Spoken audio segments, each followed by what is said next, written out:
Bienvenue, chers internautes. Ma sortie de ce jour, 11 mars 2025, est consacrée au branle-bas politico-militaire en Europe.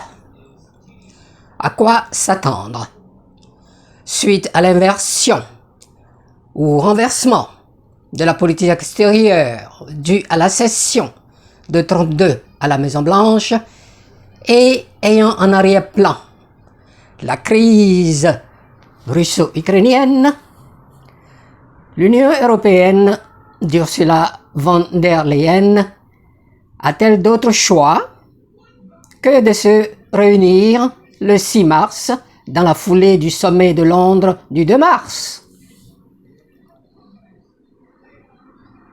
Je fais deux observations que, bien entendu, je partage.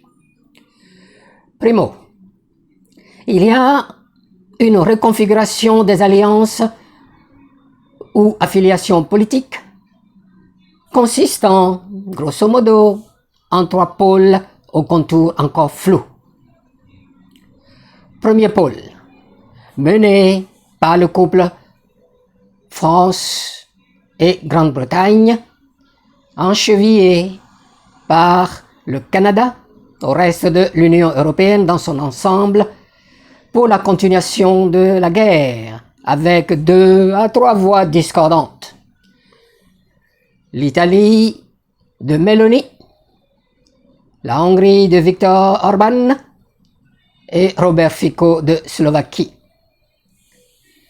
Deuxième pôle, mené par le couple USC, Fédération de Russie, pour la paix à tout prix, après un cessez-le-feu le plus tôt possible.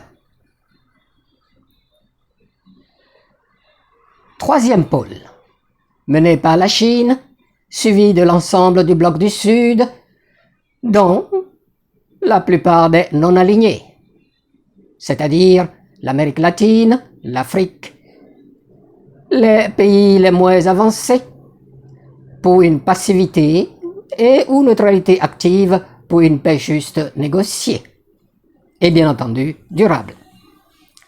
Secondo, la passivité ou neutralité active du bloc du Sud. Peut-il en être autrement? Depuis le début de la crise russo-ukrainienne, ce troisième pôle s'était massivement signalé par son vote aux Nations Unies, prenant en compte les faits historiques et avait objectivement pris une approche d'analyse dynamique de ce conflit qui, d'abord latent, puis dégénéré en conflit armé. Cela dû au non-respect de la parole donnée par l'Ouest. Vous rappelez-vous de Not One Inch to the East de James Baker, puis de Minsk I et II, parrainés successivement par François Hollande et Merkel, puis Emmanuel Macron et Merkel, et de complicité avec les meneurs nazis ukrainiens dont Volodymyr Zelensky. Des faits historiques, irréfutables, que feint d'ignorer M. Emmanuel Macron dans ses récentes sorties d'appel à la constitution de forces européennes à stationner en Ukraine et offrant sa dissuasion nucléaire aux pays européens pour soi-disant garantir une paix durable, ce qui, bien entendu, constituerait le franchissement de la ligne rouge pour Moscou.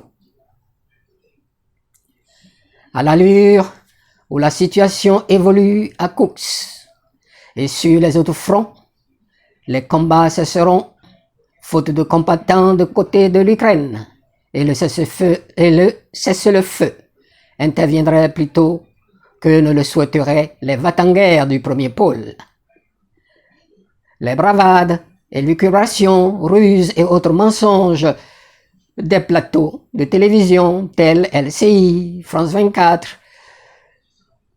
TV5 et consorts, de véritables chambres de résonance de la politique d'irrationalisme de l'Élysée de M. Emmanuel Macron ne seront plus qu'un souvenir. Chers internautes, considérant ce qui précède et ce comportement belliciste inassouvi envers la Russie, le troisième pôle aurait-il tort de maintenir sa passivité ou neutralité positive et active? Moi, pas du tout. Et vous? Pendant ce temps, que faire en Afrique dite noire? N'attendant de cadeaux, ni de premier, ni de second monde, deuxième pôle, poursuivre notre travail d'éveil de conscience et de mobilisation autour de nos valeurs de dignité, de justice, vérité et de solidarité entre nous et les 3 R, c'est-à-dire l'application du respect de notre souveraineté, respect du choix de nos partenaires, respect et défense des intérêts vitaux de nos populations.